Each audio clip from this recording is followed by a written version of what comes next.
All right, we are live, ladies and gentlemen. We got to let it breathe, though, just for a moment here. Bring on Facebook. And while that's happening, I'm realizing, you know what? I better check my mic real quick. I didn't think to do that. We're good. We're good. Welcome in, everybody. It is the Mile High Huddle podcast. I'm Chad Jensen.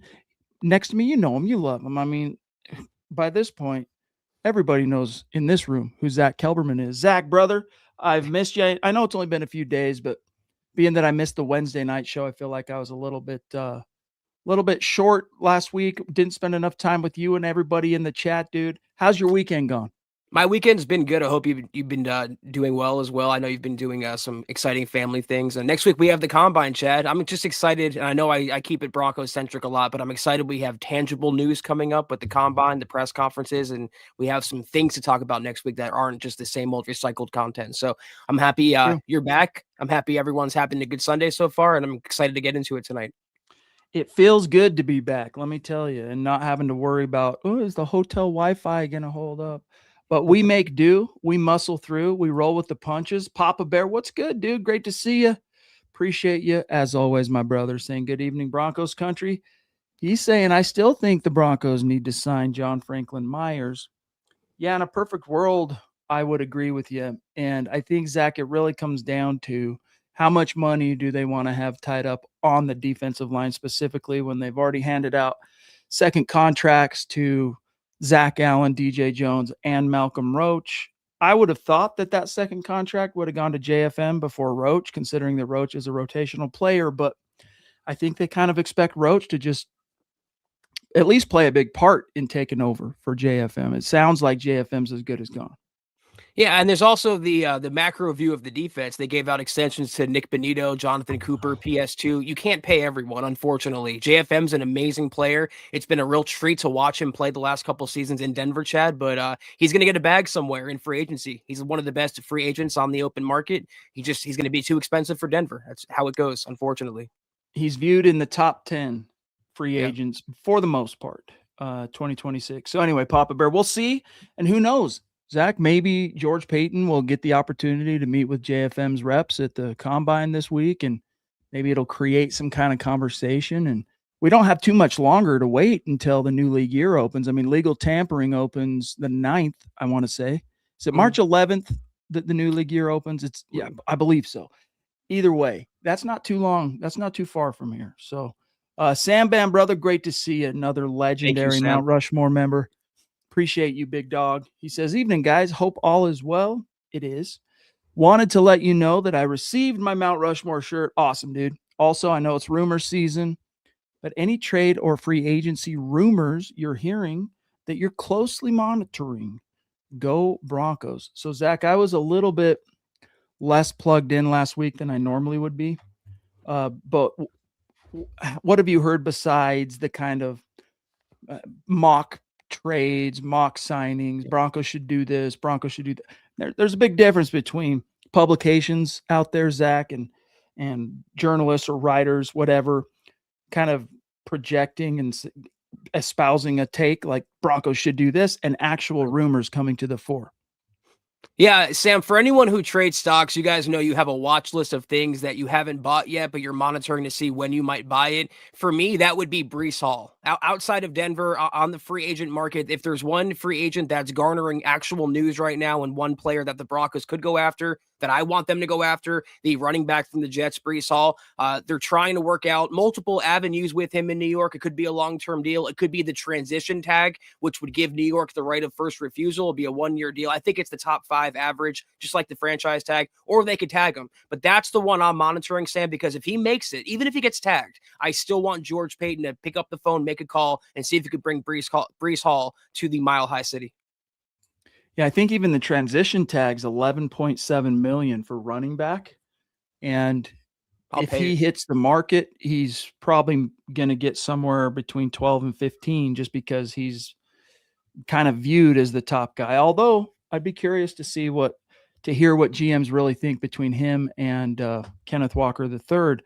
But my guy, as I was talking about on X yesterday, is still Tyler Algier. Not necessarily because I love him more than Breece Hall or Walker, but just because of fit and what the Broncos are missing. That a guy who can be depended on to be a number one if you need him to, but especially giving you that explosiveness and a little bit of power, which is what the Broncos have badly been missing. Even when they had JK. I mean, JK is not exactly a power back, although he was a lot more Zach productive in short yardage situations than say RJ Harvey. But also, I mean, we did get a little bit of news today. We learned that the Broncos, as we've been telling you on this podcast for weeks, made it official or are making it official, and they're bringing John Morton back, Zach, as the pass game coordinator, the same position that he held in 23 and 24.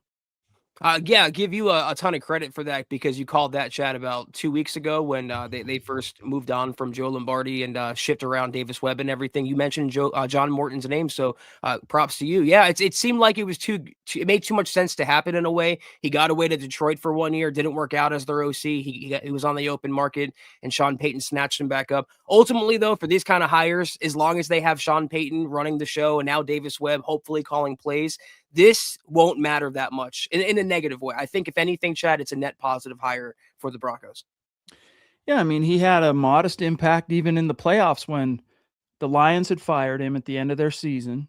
Sean Payton goes, "Hey, come be a playoffs coach consultant for us." And I'm sure he had a lot more impact than what I'm about to say, but it was his play that got put into the game plan that was the Frank Crum goal line touchdown against the Bills. And so, and that's what happens. Like, again, these offensive assistants, when it comes to the game plan and what plays get called, they might not be the ones on the sideline with the receiver calling the play into the quarterback. But during the week of preparation, they have their ideas based on the opponent and what situations, and they submit them, and the coach either likes them or they don't. And if they like them, they get weaved into the game plan. So he already has proven in 2026, granted it was the 2025 season, but it happened in 2026, he can be valuable. So we got the Ronk checking in off the top rope, brother. Great to see you. Been so generous, bro. The last, always for sure, Ronk, always generous. But last 2 weeks in particular, you've been a man on fire, and we appreciate you so much around here, big dog. Don't know what we do without the Ronk. He's saying, good evening, Chad and Zach on the Mile High Huddle podcast. Go Bo Broncos. Mile High salute right back at you, Ronk. And I hope this is a sign that things are going really, really well for you, big dog. Yeah, thank you, Ronk. I want to echo that as well. You've been amazingly generous, more so than you usually are the last couple podcasts, and it hasn't gone unnoticed around here. It helps us out so much this time of year, and you've been such a pinnacle member of the community. Thank you all, and thank you in particular for being an inspiration. Thank you, Michael. You demand, whether it's in the live streams on X afterward, commenting on Facebook, on the articles, brother, you make an impact on all levels. So thank you very much, brother. It's great to see you. We also have Zach here checking in. Shannon Mills with a very generous super chat, top rope. Another Mount Rushmore supporter in the house saying, good evening, Chad, Zach, Scott, and Broncos country. That's right. The band is fully together. She says, I hope everyone has had a great weekend. Who are you most excited to see at the Combine? Ooh, that's a good question. I don't know. I think it'll be interesting to see how Kenyon Sadiq tests just some of the stuff with him. He's currently the only Zach tight end that most publications / draft analysts have ranked in the top 50 in terms of tight ends. He's someone I'm interested in. I don't know about you, Zach. No, that's exactly what it's the first name that comes to mind always now when I'm in this initial phase of draft mode. And first and foremost, thank you, Shannon, for your generous showing there for your super. You've been an amazing foundational member of the community. But I was going to say Sadiq, and I was going to say as a whole, the positions the Broncos need. So the receivers, the tight ends, the running backs, I want to see as a whole how they test, because the leaders start separating from the pack after that. And that's when you start setting up pro days and private visits, top 30s, and you start narrowing your focus as to who you want. So those are the most important positions for the Broncos. They're going to be targeting receivers, tight ends, and running backs. I want to see how they test, but thank you so much, Shannon, as always. Yeah, the fun thing too, Shannon, about the Combine is we will hear from George Payton and Sean Payton first, and then you'll start getting the position interviews, and then after they interview, they go to across the street to Lucas Oil Stadium and they do their athletic testing. So you kind of get little phases of news and things to analyze and takeaways. So it'll be fun this week. Hey, it's been kind of a dim, slow couple weeks, especially on the Bronco beat, because we had a 2-week head start on the off season. So that first 2 weeks, but the last 2 weeks, Zach, have been relatively slow and brutal. So we're definitely, Shannon, looking forward to next week in the combine. But it's very great to see you. Thank you so much for being the Mount Rushmore superstar that you are, my friend. We got String Guy and William in here talking about guitars, trying to trigger me in the best sense and take me into a guitar conversation. Yeah, String Guy's a SG guy. Sorry, I just got to grab just one, guys. Bear with me. Says I prefer SGs because Les Pauls weigh so much. We recorded slide guitar parts to Journey in Time on my Gibson SG Standard to my son Journey in Time. Yeah, it's a very cool song. Gibson SG is what I like to play when I'm playing live. But if I'm just playing guitar, I play a Les Paul most of the time, although I have a pretty big guitar collection that I've been putting together for 30 years, So really cool, though. If you're considering a Les Paul, William, feel free to email me, milehighhuddle@gmail, and I'll answer any questions. I'm a little bit of an expert on the subject. We also got here checking in, Big Earn in the house. Good to see you, pal. Broncos country only. Yes, indeed. Zach, I don't know if you caught this. It's kind of fun. We can talk about it. Eric Trickle dropped his pre-combine mock draft, which is officially his version 2.0 mock of the 2026 offseason. And in the first round, he had the Denver Broncos taking none other than Kenyon Sadiq, which I thought is interesting, the Oregon tight end we were just talking about a moment ago. But then in the second round, a little bit more of a controversial selection that I want to get your thoughts on. And that was wide receiver out of Louisville, Chris Bell, who is recovering from an ACL, I want to say a knee injury. I think it's an ACL. And so he's not expected to be available at the soonest late in his rookie year, might be an entire rookie season redshirt. How would you feel? However, real quick, before I actually ask you what I wanted to, he's the kind of guy that all those dynamic components that, we feel like the Broncos are missing at wide receiver. He's a guy that once he is healthy could bring that to the table. So what would you say about the Broncos on the offensive side doing something like Tennessee did a couple years back with Jeffrey Simmons and drafting him injured and then reaping the rewards down the road? Yeah, I don't see this as that controversial. I actually like the way Eric's thinking here because your number one focus, and I've said it so much, you guys are probably sick of me saying it, is building the nest around Bo Nix, upgrading Bo Nix's supporting cast. And that's how you do it. You have to commit. You can't dip your toe into the water, Chad. You have to jump with both feet, your full body into the deep end. And how you do that is if you draft a tight end round one and then you take a flyer on a player in the second round who might be unavailable to start, but he could be a first round talent based on his upside when he is healthy. So I actually really like that route. And it's I'll preface this by saying we don't really know until free agency gets here and where they add and where they're going to go from there. But based on February 22nd, I really like that route of developing Bo Nix's supporting cast and giving him more firepower, Chad, than he knows what to do with. So that would be, if the Broncos didn't trade or move around, that would be pick 62 officially. And here's what Trickle wrote about Chris Bell from Louisville. Quote, Bell can be a dynamic threat with the ball in his hands, can help the Broncos offense with his ability on screens, work in the middle of the field, and off of slant routes.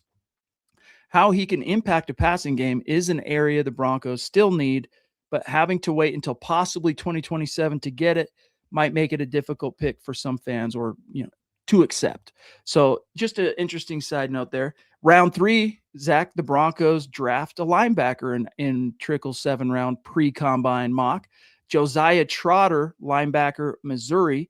And he's a guy that is, according to Eric, all right, one of the best, if not the best, downhill, what they might call a stack linebacker in this class. Sideline to sideline guy, but offers very little in coverage right now. Maybe that could change with some NFL coaching, but how would you feel about Josiah Trotter as the Broncos' 3rd-round pick?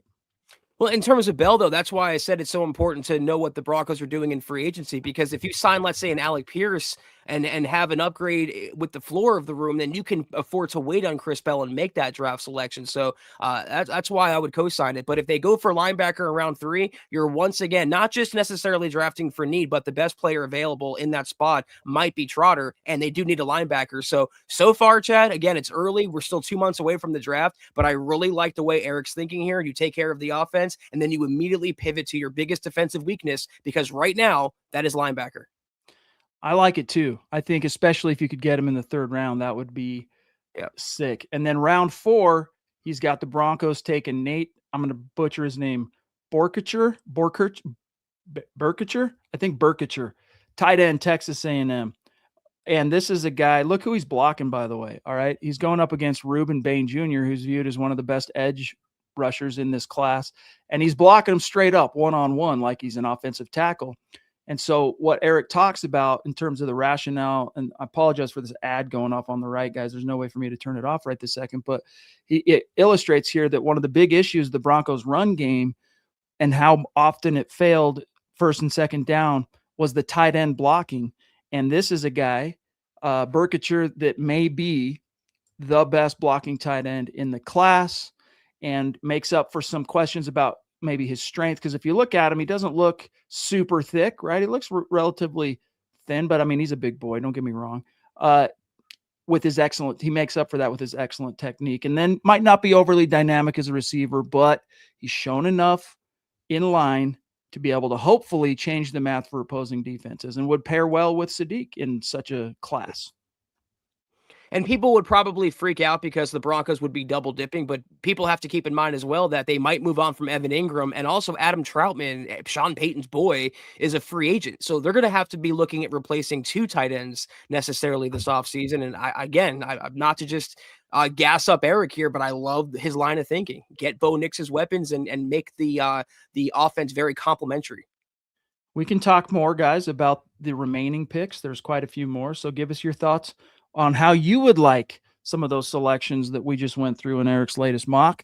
George Fox, good to see you, pal. A Facebook legend saying, guys, you have the best by far pod of our Broncos.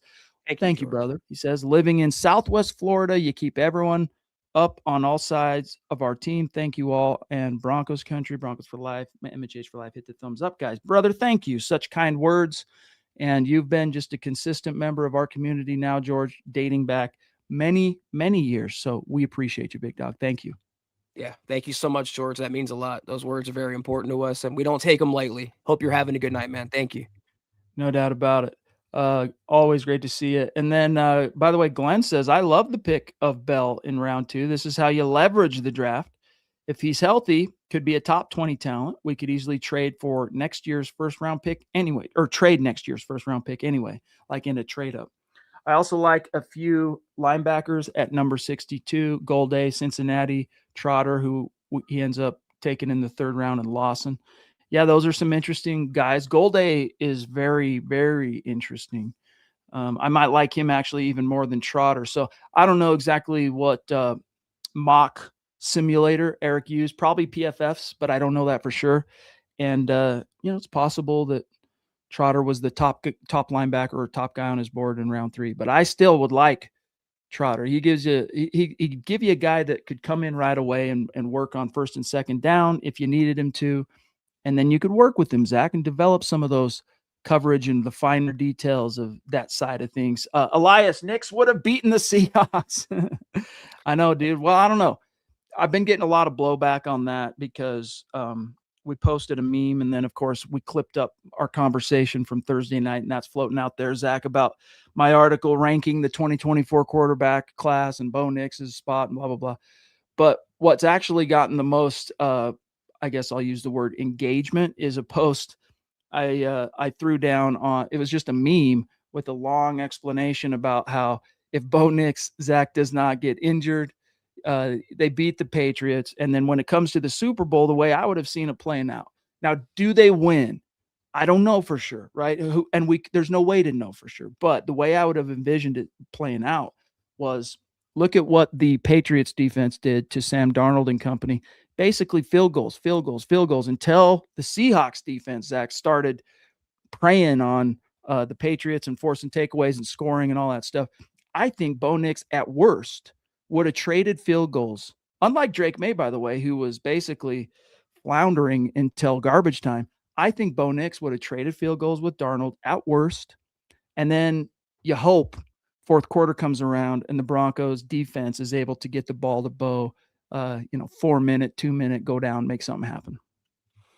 Yeah, I'm not sure. First of all, Elias, thank you for the super tonight. I'm not sure. I'm not going to mortgage or risk a mortgage payment on saying that Knicks would have beaten the Seahawks, but I guarantee you the game would have been a whole lot more interesting if it was the Broncos and the Seahawks and not the Patriots and the Seahawks. So they definitely deserve to win the AFC Championship. We know Bo Nix would have won that game. There's no doubting that now. And he would have made it interesting. It could have been a closer game. And listen, if it was close or tied in the fourth quarter with Bo Nix's magic, you never know. And in that sense, the tie would go to the Broncos. So I love the optimism, Elias. We'll never know, and that's the sucky part.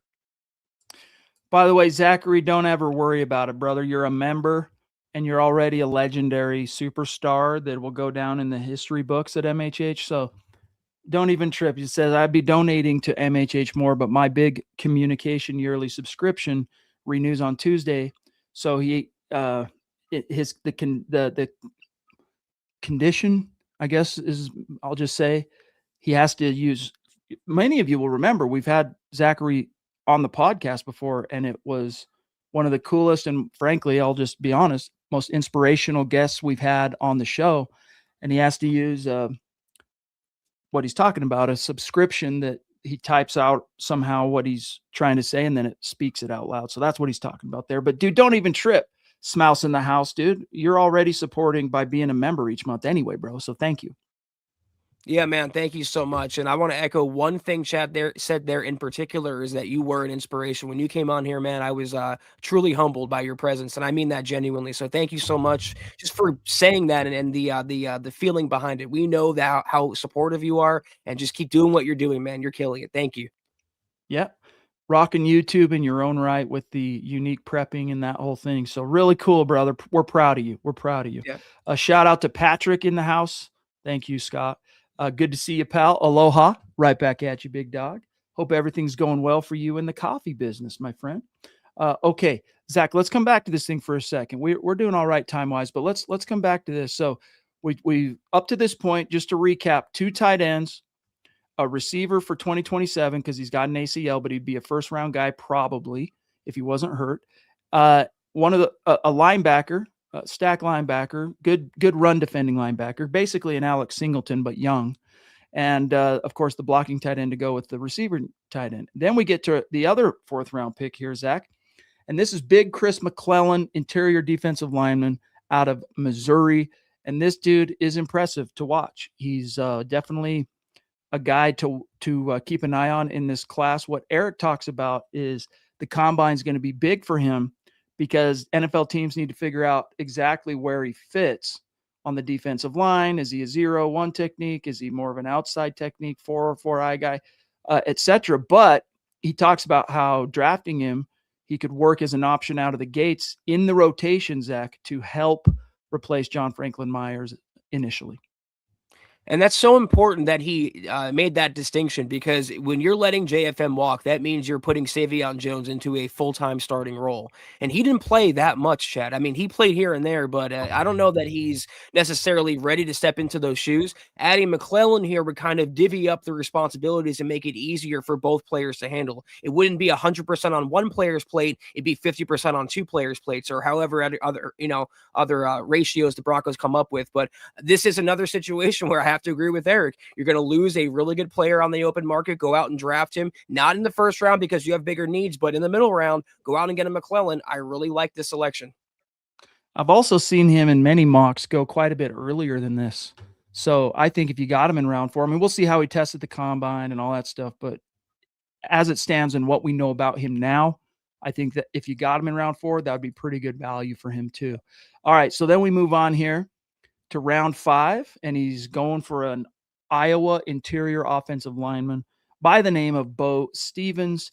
And he goes on to talk about how, there's still that chance until the windows pass. It's something we're going to monitor, that the Broncos could potentially move on from Ben Powers. He says they shouldn't, but it's something to monitor. And they're going to need a replacement. Now, he is not, because his contract does expire after this season, Powers. Eric, Zach, wasn't a big fan of Palczewski, the starter. He likes him as a depth guy that can step in, swing guy, and give you some snaps and some maybe even a game or two type thing. But having him as an entrenched guy, not a huge fan of it. Whereas this kid, Bo Stevens, coming in a 5th-round pick out of Iowa, he could be that future starter at left guard. And he says that he's got good versatility with starts on either side of the line, performs well both as a run blocker and in pass pro. Also showed traits to work in multiple different blocking concepts while at the Senior Bowl with a good ability to anchor and stall bull rushes from big tackles. That's important in the NFL.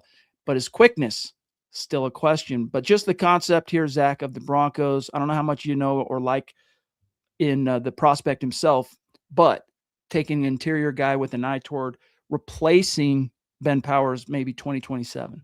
Number one, I don't know too much about Bo Stevens, but I know that players named Bo tend to work out. I know that players from Iowa, especially linemen, tend to work out. So again, I'll co-sign this pick. The Broncos can't ignore that need on offense because we all talk about receiver, running back, tight end, Ben Powers, even Luke Wattenberg at center. I know they signed him to an extension, but what are you doing behind him? What are you doing behind some of these other linemen? I noticed it's kind of funny. They didn't draft a tackle here, Chad, true to reality, but I do like the fact of backing up Ben Powers or maybe drafting in the future Ben Powers replacement. And also they do have Nick Gargulo, whatever, coming back from injury. So that would be a nice competition, maybe Stevens and Gargulo behind Ben Powers if Powers is retained.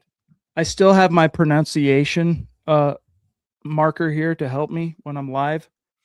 Everybody read along. Gargiulo. That's how you say his name. You had it right the first time, bro. Got it. Anyway, yes. And who knows? Gargiulo could still factor into the long term. Did I just knock my mic? I touched it, and sometimes that's all it takes to knock this sensitive cable out. All right, we're good. Coming back here. So round 5, we move on. Round 7. Now, this one's interesting, Zach.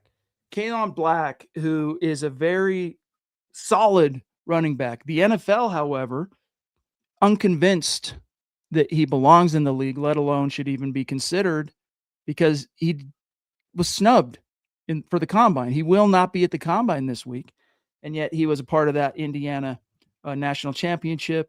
Kaelon Black, I'll just read a couple things about what he said here. He's a great prospect with strong ball security, vision, patience, and burst. Questions are there about his size relative to being a bell cow. But with RJ Harvey, Black could work as the lead back and rotate with Harvey, especially if Harvey can improve as a down-to-down runner. And then he talks about how there are questions about Black as a receiver out of the backfield, and he's not overly explosive or a dynamic athlete. But what he can do is grind out runs between the tackles, keeping his legs churning through contact to keep the pile moving. So the idea of 7th round, maybe not necessarily a flyer, but bringing in a running back like Black in round 7, Zach. This is where, like you said, it gets tough. And this is why it's increasingly difficult to do mock drafts for something that's 2 months out before the combine, before free agency, before pro days. We don't know how the Broncos are going to attack this position. We think they're going to be opportunistically aggressive, according to Greg Penner and George Payton. If they go out and sign a Breece Hall, they can wait until the 7th round to draft a running back like Black. But if they don't, if they sit on their hands and don't bring back Dobbins, or even if they do, they're going to have to address that need sooner. But I'll assume they're going to be aggressive, and if they are, I like the flyer here. You can't have too many good players in the backfield, and you're going to move on from Bidet and McLaughlin more than likely too, Chad, behind RJ Harvey.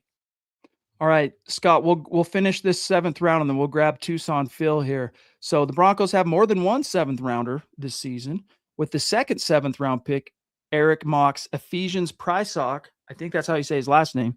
The cornerback from Washington to the Broncos, another interesting pick. Talks about, additional depth at corner. He's got excellent size and length, knows how to use it, but he does have some technical issues, and he doesn't have a lot of ball production, which means he doesn't pick off the ball a lot or get a lot of necessarily even pass breakups. But he's got a lot of the things you can't teach, ready to rock and roll. Developmental 7th round Zach corner with some physical upside to be a potentially a solid boundary corner. It sounds like Eric went into Google and typed name simulator, hit the first result, and pressed go, and got Ephesians Prysock. But if they want to take a flyer on that position, sure. This is another area, though, where we don't know how they're going to manage it. We've had mocks, Chad, from ESPN, especially, that had Riley Moss included in a deal for A.J. Brown. So we don't know how they're going to divvy up the cornerback reps. But just like with running back, if they have that squared away, they want to take a flyer. I'll lean on Eric's knowledge here and say Prysock would be the way to go. Stop the presses, guys. In this mock draft, the Broncos take an offensive tackle, and it's Isaiah World, and similar, the Oregon kid, similar to the second round pick, he's hurt. So this is going to be a red shirt. Let's see what he can do in 27 and beyond. But he suffered this is relatively recent news that came out that he suffered, I believe it was an ACL against the Indiana, this very game in which he was pictured that you see on screen. So why take him in the 7th round? Well, Eric says that before the injury, World was projected as a 3rd or 4th round pick because of his traits. He is raw. He has messy technique that has led to some penalties. However, even with the injury, the potential reward too great at this point not to take the risk on developing the raw toolsy tackle down the road and seeing if he can return from the injury. So there you have it, Zach. The Broncos get their tackle, but it's not a guy who steps in and can even compete right away. You're waiting a year. Yeah, and they haven't drafted a tackle, and they're taking it down to the absolute last possible pick they can make. But yeah, I like the way you're thinking. I don't know how long Mike McGlinchey is going to be in Denver for. Garrett Bowles, he's playing phenomenally, though he is getting older as well. You have to start thinking about the future, and you put him away, maybe on IR for the season, redshirt him, and see what you have in 2027. We've got another legendary supporter, Tucson Phil, checking in. Good to see you, brother. He says, good evening, Chad, Zach, and Deacon Scott. Is there a chance we could pick up Kenneth Walker III? Been seeing rumors about him. Hashtag Buckham. Yeah, there's a good chance. I mean, if he hits free agency, which it's looking like he will, although, he's probably not going to get the tag. But Zach, if nothing else, that Seattle front office, Schneider, he knows what he's doing. It would not shock me if right before things are about to kick off, kind of like we heard from Pookie yesterday, getting re-signed by the Cowboys, 3-year deal. Woot for Pookie. I think it was 3 years, $24 million. You might have seen it. You might know better than I. But maybe the Seahawks do something similar, Zach, here with Walker, because, yeah, he was the Super Bowl MVP, but he was in a shared backfield, yes, but still their top guy. I actually think this is a situation where the Seahawks let him walk, and it's almost like he was, I don't know, his best year just so happened to coincide with the Seahawks Super Bowl run. I see them moving on from him. Charbonnet will come back from injury. They'll probably draft a running back, and they'll make do with that position because they know, Chad, that you can find guys dime a dozen, and you just have to look hard enough. You don't have to devote serious money. And I know that sounds hypocritical for me because I want Breece Hall. I would like Kenneth Walker, but I would not want the Broncos to overpay for Kenneth Walker. This is a player where I feel like he might go downhill from here, especially getting a major contract. He has a Super Bowl MVP, and then he'll have a lucrative deal. What motivation would he have beyond that, Chad, coming into a new team, changing conferences? I don't know. I would rather go for a Breece Hall or, like you, a Tyler Algier. I like Kenneth Walker. At certain points in this offseason, I've advocated for reasons why the Broncos should pursue him. But I think he's going to be he's going to command a lot of money. My ideal running back solution this offseason is Tyler Algier and then J.K. Dobbins. You have two guys that can rotate and pound the rock on first and second down, frees R.J. Harvey up to, not to say that you're never going to run R.J., obviously, but it frees him up to move around and be that weapon, wild card joker that Sean Payton drafted him to be. I like not just signing one guy, signing he's not going to be perceived. Who knows? The NFL, Zach, could view it completely different than press and fans right now. But generally speaking, Algier is not viewed as the top guy on the market. He's not viewed as the second guy. But somewhere third, fourth, depending on who you talk to, I like him the best because of what he brings to the table as a runner. And then also you're going to have to spend some money on him, but not what you'd have to spend on Breece Hall, not what you'd probably have to spend on Walker. And then I'd have a little bit of extra money there, Zach, relative to my running back budget. Bring back JK, a guy who I'll remind everybody, George Paton said at his end of season presser was, quote, a big hit around here. And you wouldn't have the you'd have more tread on the tires with Algier compared to someone like Breece Hall or Kenneth Walker. You wouldn't have some of the injury concerns as well. There's a lot to like about Tyler Algier, and just because he's not a household name like a Hall or Walker doesn't mean he wouldn't fit this offense like a glove. So I'm right there with you, Chad. Re-sign Dobbins, sign Algier, and then you have a nice backfield for 2026. Ronk, yes, indeed, my brother. Sean Payton and George Payton, they will take to the podium on Tuesday at the combine. I want to say it's something like the 3 o'clock hour, somewhere in there, like a 3:15 and a 3:45. You can expect George Payton to run pretty much on time. Sean Payton will run a little bit long. He likes to talk. Once you actually get him in front of the microphone, he likes to talk. Zach, at this point, he's probably having a little bit of withdrawals, not having all the attention on him. He'll spend some time up there. He'll answer some questions. That'll be fun. Yeah, finally, Ronk, we're going to get real quotes. We're going to get new news, hopefully, and we're going to get the foundation for not only the draft in April, but free agency coming up, because at the Combine in Indy, that's where the deals get made. I'm very excited for next week. Pearl wants to know, how do they decide who gets invited to the Combine? Well, it's a combination. It's a committee of NFL personnel and teams, scouting services, and basically it's somewhere between 300 to 330 draft eligible prospects get the invite, and it's really based on those parties that that decide it. And so they don't always get it right, and Lord knows the Broncos are well aware of that, Zach. I mean, several of the most iconic players in recent canon did not get invites to the combine, let alone get drafted. Like Chris Harris Jr. did not get invited to the combine, did not get drafted as a corner out of, was it Kansas? Philip Lindsay, Zach, in what was that, 2018, did not get an invite, did not get drafted, ends up making the Pro Bowl as a rookie and rushes for 1,000 yards in each of his first 2 seasons, which had never been done before by an undrafted running back. So they don't always get it right here, Zach, is my point, which is why hopefully you guys saw that article that Eric dropped when the news broke of who was getting invited, who wasn't, the list of invites. Eric dropped that article of the snubs to watch, because the Broncos do have a history of really combing through the undrafted ranks and the overlooked guys.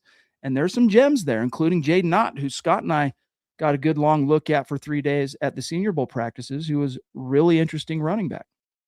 Yeah, it's important to note, Pearl, that just because a player is uninvited to the Combine doesn't mean they can't be a worthwhile player for your team. And fortunately, the Broncos have one of the best scouting eyes in the NFL with George Paton, who's like, they call undrafted free agency the 8th round of the draft. He's an elite 8th round drafter. So we're in good hands there. Ronk, yeah, thank you for bringing this up. So, congratulations are in order. Celebrations. The United States men's and women's hockey team both won the gold. Yeah, first time for the men's since, what was it, 1980, with the Miracle movie that had Kurt Russell as the legendary coach. So yeah, that was big, getting the arch rival in hockey anyway, Canada and all that. So really, really cool. Okay, let me see here. Where are we at time wise? We're doing pretty good. We're coming up on 40 minutes. I'm going to flash Glenn here, and then I'm going to read him. No, we're good. We can keep him on screen. Sometimes, Zach, we're talking 5-6 sentences from my dog in Melbourne. Yeah, great to see you, brother. He says, Ronk has been going off like Bo Nix in the fourth quarter against the Giants. You're a poet, dude. You're a football poet, Glenn. Excited for the combine. Looking forward to seeing some tight ends, linebackers, offensive tackles, offensive guards, safety testing, so the actual athletic tests on the field. Free agency rolling too. We are on the downhill to 26-27 lineup. Super Bowl 2027, hashtag state of being, hashtag MHH for life.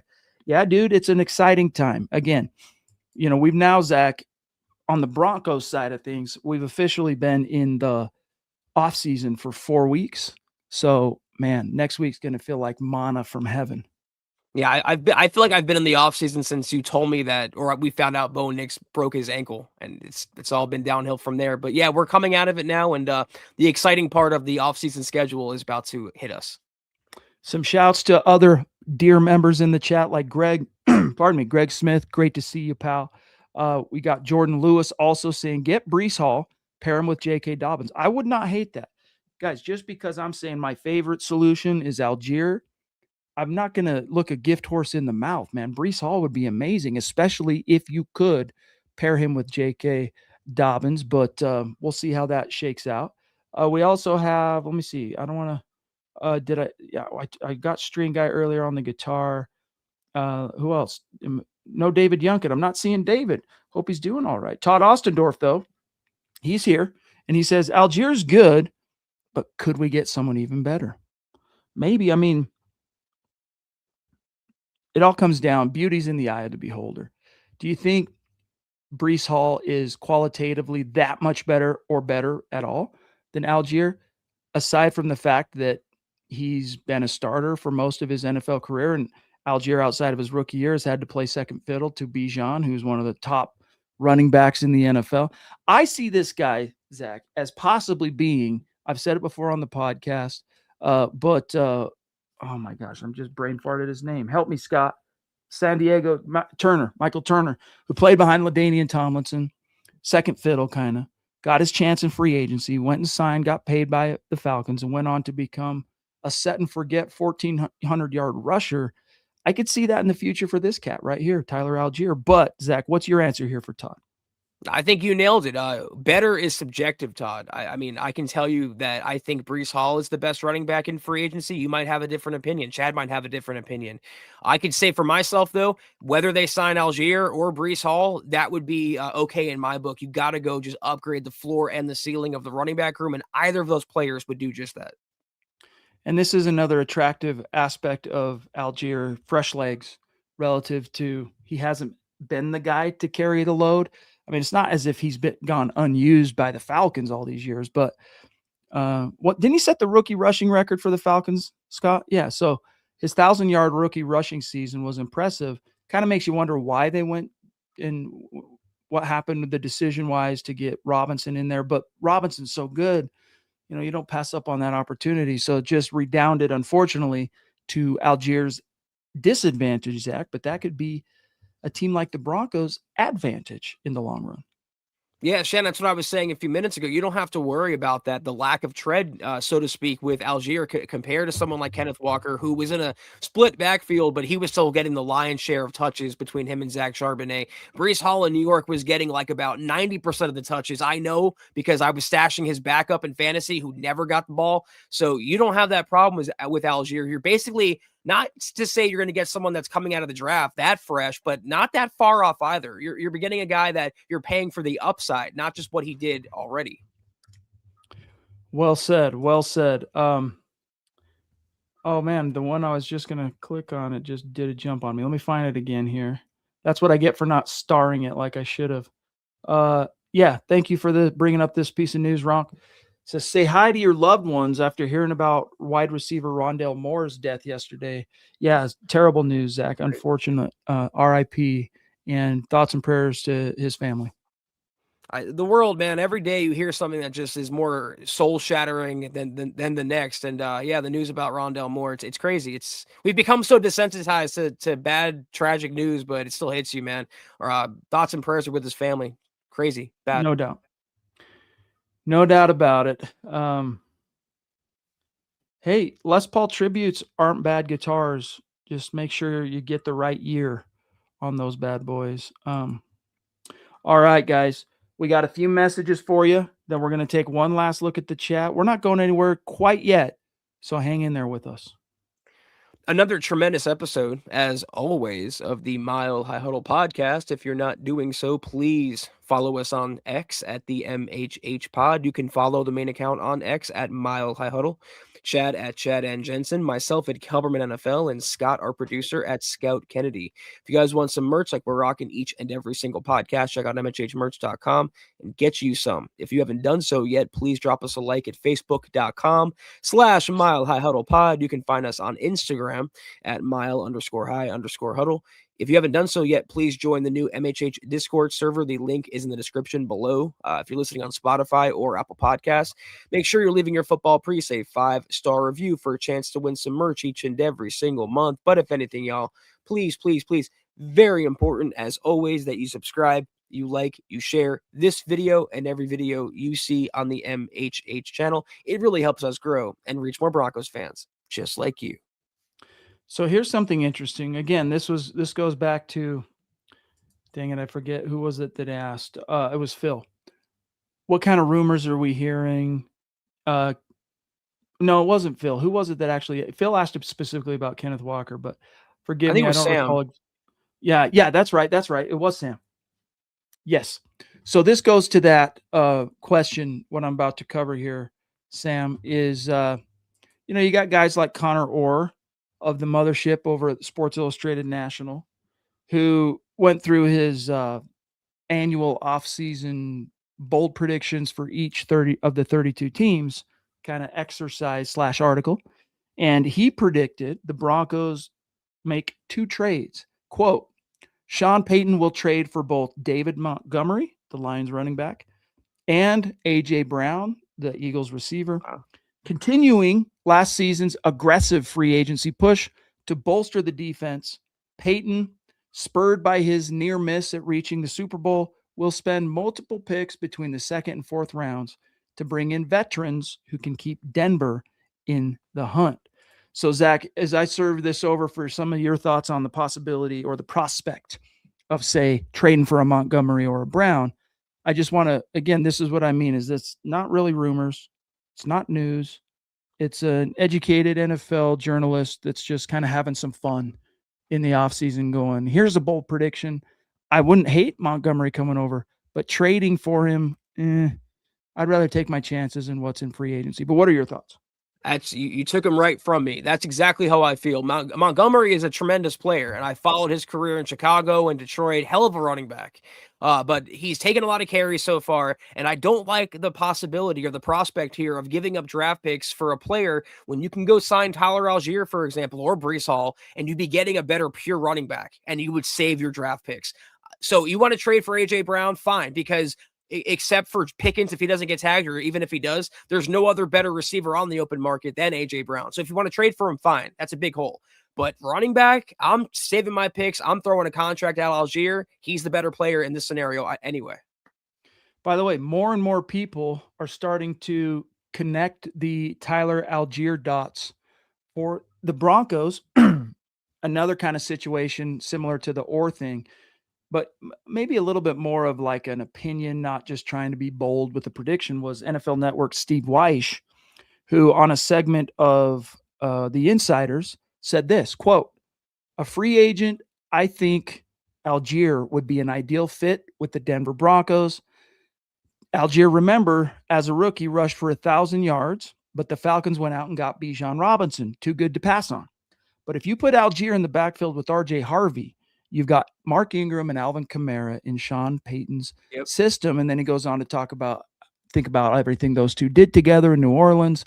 An Algier-Harvey tandem, that's what it could look like. Algier is a touchdown maker too, 8 rushing touchdowns, someone with a great nose for the ball. So for what they might want to do in the physical aspect of the run game to help out Bo Nix, Zach Weish closes with, Algier would be perfect fit in Denver. Love it. Yeah, I fully agree. Algier is basically a younger and higher upside version of J.K. Dobbins, the perfect thunder to R.J. Harvey's lightning. I love the compliment there. And like he's saying, if you want to save some money, you don't want to give Breece Hall or Kenneth Walker 13, 15 a year. How about Algier for 8 to 10 million? I'll sign on the dotted line easily for that. No doubt about it. All right, guys, before we get out of here, a mile high salute, a special shout out to all the great Super Chat Superstar supporters and dear members helping us keep the lights on tonight. Like Shannon Mills, Mount Rushmore superstar, like the Ronk from the Tippity Top Rope, #1 Super Chat tonight. Sam Bam, brother, love you. Glad you got your shirt.